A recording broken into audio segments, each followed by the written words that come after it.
Hey, welcome to another episode of the Real Estate Rundown, where on today's episode we're going to talk about a little bit about the Super Bowl. Yep. Last month's numbers. I owe you something, so we're going to have some lunch and pay my debt off, and Yep. then a little bit of pandemic pressure in the rundown.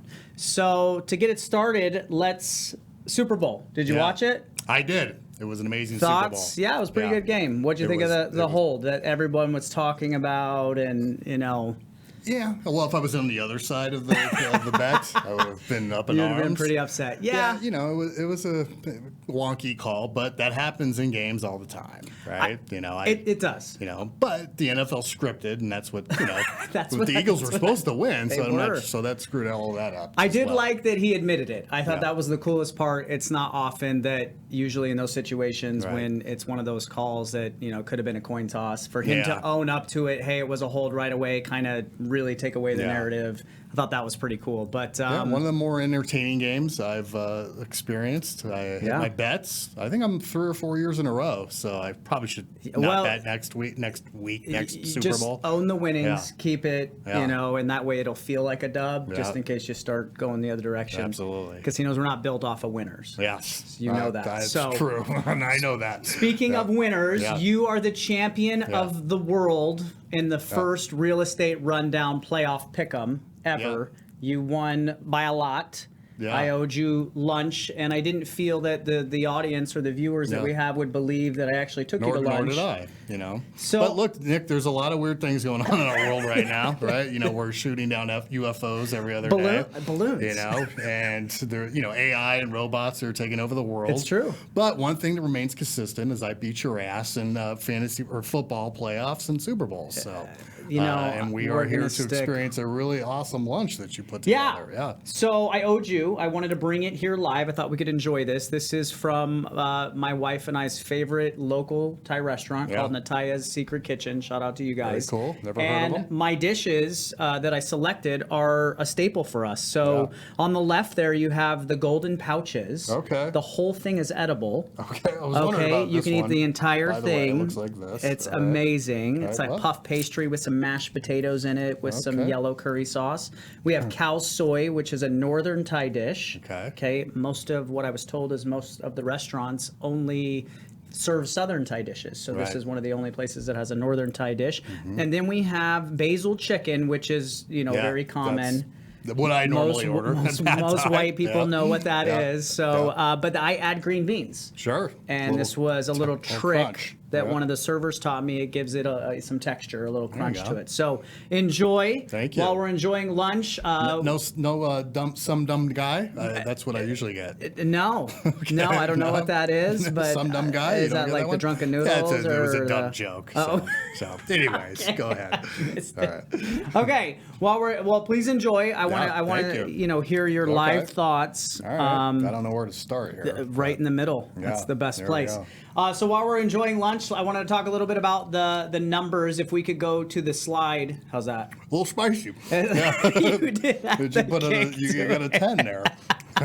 That was that extra sauce you You added. went 11. Yeah. So these came out. We didn't get a chance to talk about these last week. These came out right before, literally, we shot last week. And some standouts to me, and Dustin, I'll ask you here in a second, was the 1325 units sold. That year over, so that 48% down is a year over from January 22 to January 23, and this just simply means that the volume is not there. We are driving at a Sales much are lagging. slower pace.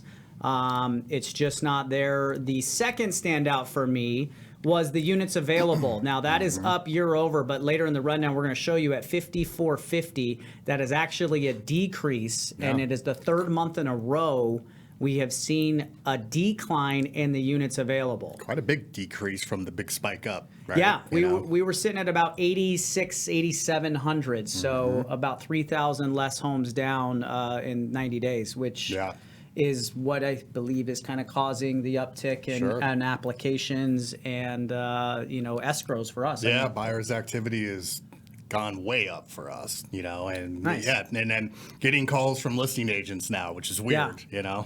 like we're have multiple offers. Isn't that weird? And I'm like, oh my God, I thought I was never going to hear this again. And is it really pre-approved? I'm like, yeah, that's why I sent you the pre-approval letter. But you have to do that dog and pony show, right? And I certainly appreciate that. But the other thing is in these multiple offer situations, they're asking, can the buyer qualify without closing concessions from the seller? Interesting. So there's the narrative that we've been talking about that's happening in real time as we speak. Right. So, this being the best time Right. possible to get concessions as the market continues to compress or listings become less available, your likelihood of concessions being given by the seller is lower and lower. Fun fact, I'm in an escrow. We're in an escrow together. Yeah. I got Open Door to approve all the repairs. Yes. Oh, you did. Good. I did. That So, just got literally happened perfect. 30 minutes before. Appraisal's ordered then. Let's do it. Need to double check. Yes, Okay. we might be moving forward on Okay. that. But yeah, super excited to, again, just another, here's a big box brand. Yeah. Open Door is a huge company.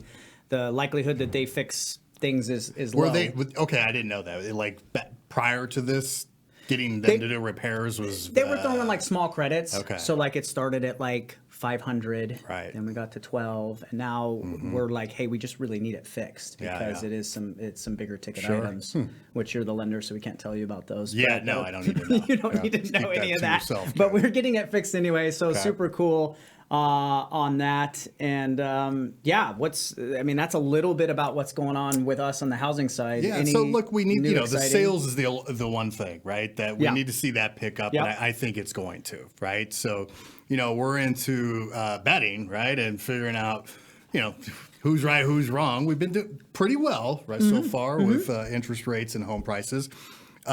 What do you expect for the February numbers to be, when we do this in March? Stay flat, come down, or go up? As far as pricing, Yeah, or, or just all of it, the big three. The median sales price. I right? think the median sale price will again stay flat, maybe plus or minus 1%.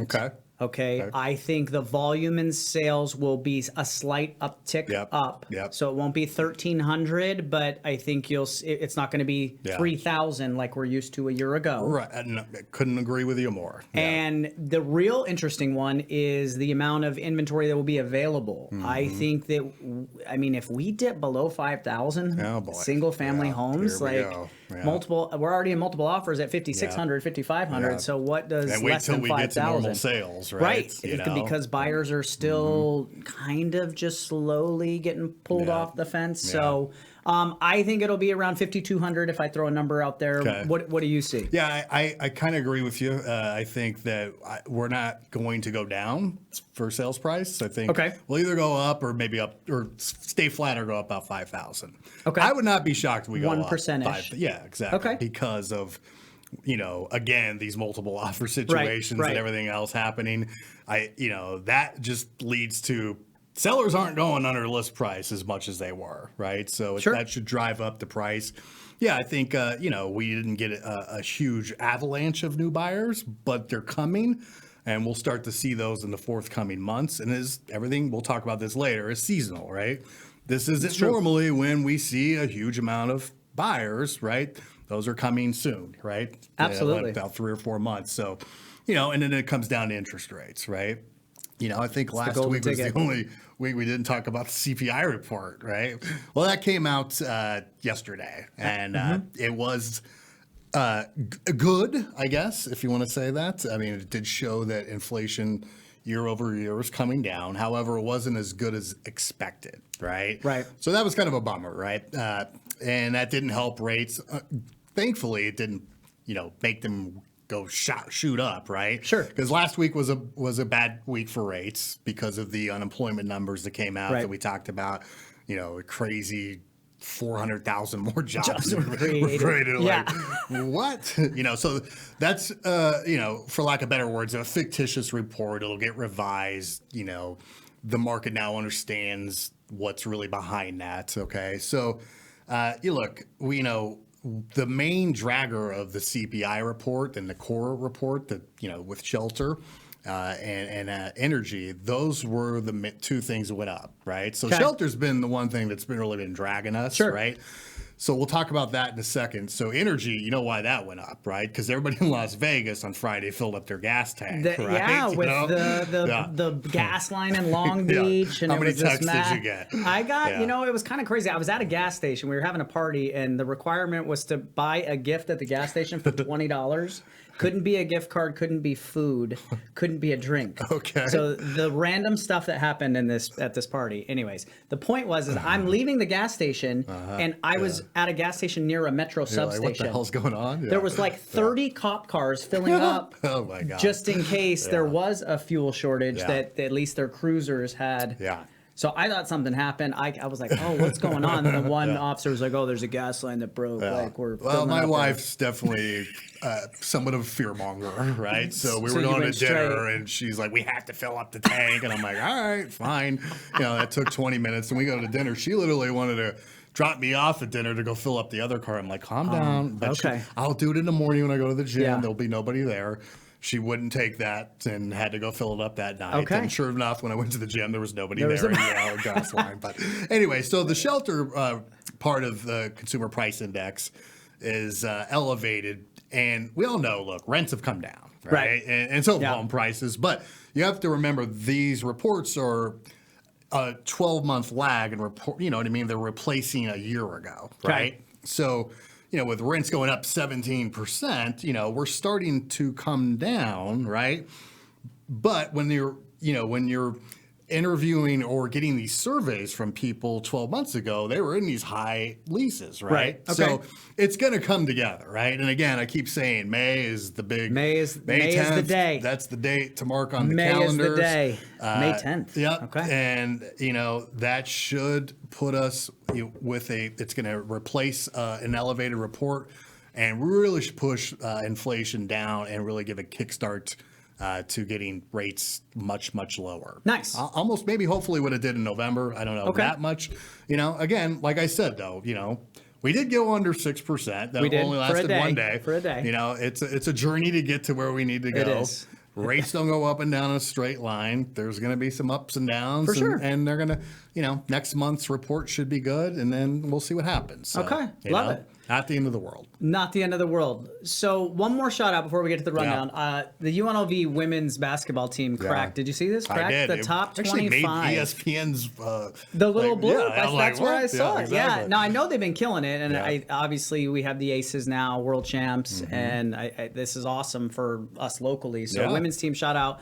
Top 25, first time since 1994. That's what I say. So that's awesome. And I think they've won like 15 in a row. I mean, they're like 24-2 or 25-2. 2 losses. So that's awesome. I think they should have probably cracked the top 25. They were getting no love for sure. I should have cracked it a couple weeks ago. But so men's basketball team. Let's take notice. If we get the NBA team, see what happens. Like the lag measure of a couple years. Yeah. Our football team's the one that we've got the Raiders now for 2 years. What's going on? That didn't really help UNLV's football team. It's coming. Is it? I believe it. You got to believe it. All right, but what our real football team, Gorman, they're doing just fine. Okay, I heard they might be signing Aaron Rodgers too. By the way, that's what my brother said. Or Carr, right? Or Derek Carr. He's available. Right? I heard he's available. Yep. All right. So the real estate rundown. It is a rapid fire of topics related to real estate, mortgage industry, and just local, pop culture. We'll have 2 minutes each. Dustin will go. I'll go. This is actually really hard to eat and do a podcast. I'm almost out of water, so I am not eating anymore because my mouth is finish our lunch after, fire. But this is challenging. So if we could start the clock, please. Dustin, buy or wait? Well, that's the $1 million question. That's what we've been trying to portray information for, since we started this. So Pulse Economics, it's an annual report from Zillow. They interview the top 150 economists in the country.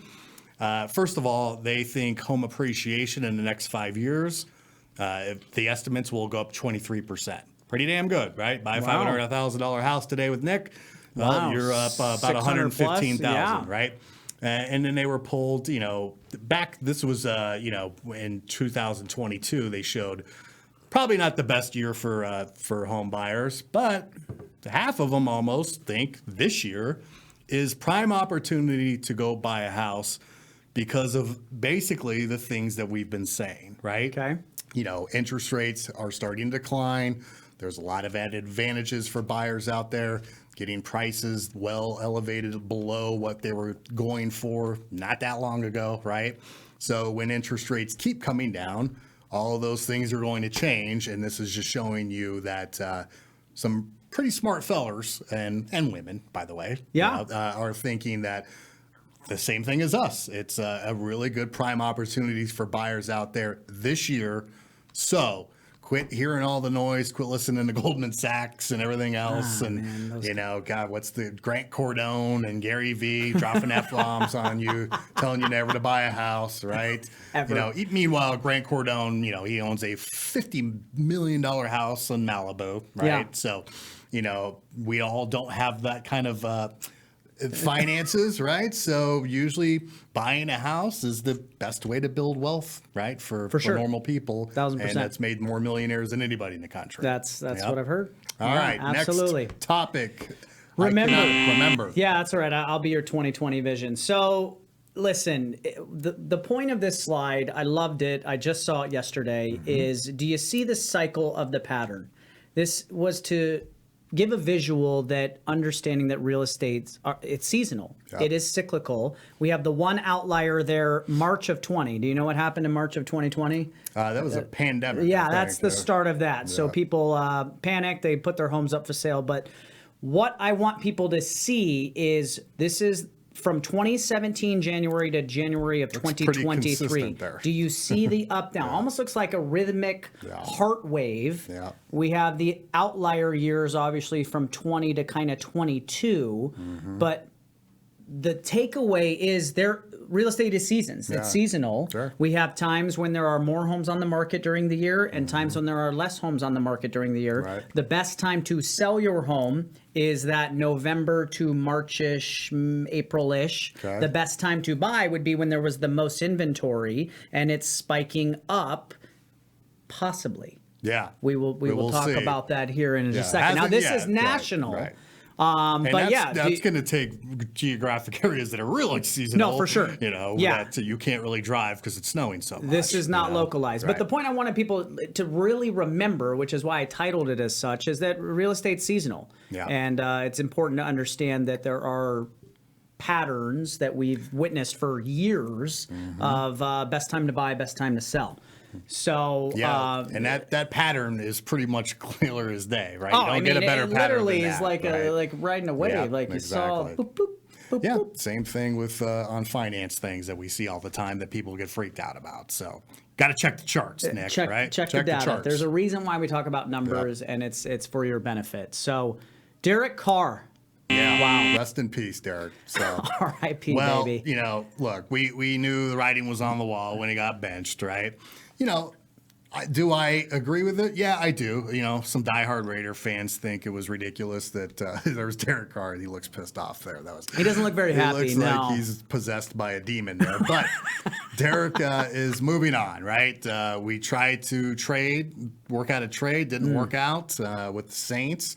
So he's now a free agent. So that got us off the hook. He was really cool because he signed a very favorable contract for the Raiders last year that they could get out of this. Look, at the end of the day, we're not winning with them. We haven't, right? So you kind of got to fix things, right? We do. I don't know that it's his fault all the way, but 100% it is his fault. It's kind of a system. But it's kind of like we maybe need to move on and do things the right way. Now, here's what I know. The three things you need for a successful football team to get to the Super Bowl. You are the champion of all champions. Quarterback, GM, and coach. If you're missing one of those, you're not going to succeed, right? Okay. Look at the two teams that went to the Super Bowl. They have all three things, right? True. I don't know if we have one yet. the jury's still out, right? And I hope that for our sake, they don't go out and try to get Aaron Rodgers Rogers, excuse me. Right. Think of the Thai food getting me. The 7 spice level. Do I think Aaron Rodgers is very talented, even though he's 39? Yes, but he costs $50 million, and if we don't have a line to protect him or a defense to hold, like, what good is that? It's going to be the same problem. You know, the other problem is we're kind of lower in the draft where I don't know if we're going to get that stud quarterback unless we trade up. Right. But hopefully we can, and we get like a Jimmy G to kind of bridge the gap and then move forward, and we can fix the defense and the line and start winning again. I agree. Yeah. All right. Next topic, zoom in. Yeah. Which I need to do. Yeah, you do. Yeah. So check this out. All right. Again, I'm focusing on the last 7 Januaries because the point of this is seeing where we were. 2017 was perceived as a good year in real estate. 2018 was perceived as a great year in real estate. 2019 was a great year in real estate. Then we kind of have the 3 pandemic COVID eras. And then here we are at 2023. This slide depicts it's pretty crazy. The number of listings total nationally at that time. Look where we are at 2023. Now, last year we know there was a national housing shortage, but there still is. Certainly. Now, if we go to the next slide, this is the zoom in. Okay, this is the change in inventory just in the last 30 days. And if you look all around, it's gone down. Yeah. There is not Hawaii. There's not one outlier, though. Hawaii was the only state that had an increase in inventory, and it only increased by 2%. Yeah, and I thought Alaska, Montana with those UFOs would have a big spike, but they're okay as well. Yeah, this is crazy. And Nevada, so localized, we are down 12% inventory in 30 days. Yeah, that's not a drop in the bucket. How low are we going to continue to go? There still is a housing shortage. Right. Back to multiple offers. There still is this is the problem that needs to be addressed. And if you're just waiting for this crash, it's not coming. I don't know how to show you more mathematics or data to tell you that the market is not going to crash. The bottom, we believe, was last month. Sure. Okay. It's only going to be flat or go up from here. And how low this inventory will go. Yep. Were you good at limbo? And then the builders, look, they had so many permits from the last crash. They've never got close to that. And they've never really caught up with household formations and population growth. So we're in a housing shortage. Believe it or not. Face it, it is what it is. Still. VA loan limits. Okay, so look, you hit me with this question a week ago, so I figured we should probably talk about this. You know what I mean? Because if you don't know this, and believe me, a lot of people ask me this from time to time, so we should talk about it. In 2019, there was I'll probably botch this, we need a stat boy, Blue Navy Tidewater Act or something like that, okay? And one of the amendments in that was they got rid of VA loan limits, right? Because prior to that, I didn't know this. Yeah, prior to that, you could get a VA loan 100% financing as long as it stayed at the conforming loan limit, right? If it went over that, there was a calculation we had to do to see how much you'd need to bring in. Sure. It usually wasn't a lot, but then we're in the VA jumbo territory, which I thought still existed. Yeah, no, and it doesn't. And, so literally, assuming you can qualify, I mean, go buy a $3 million house tomorrow with 0.0 down, right? Still using a VA product. Still using a VA product. Wow. Now, if you do have another VA loan out, right, which happens, you can actually have 2 VA loans simultaneously.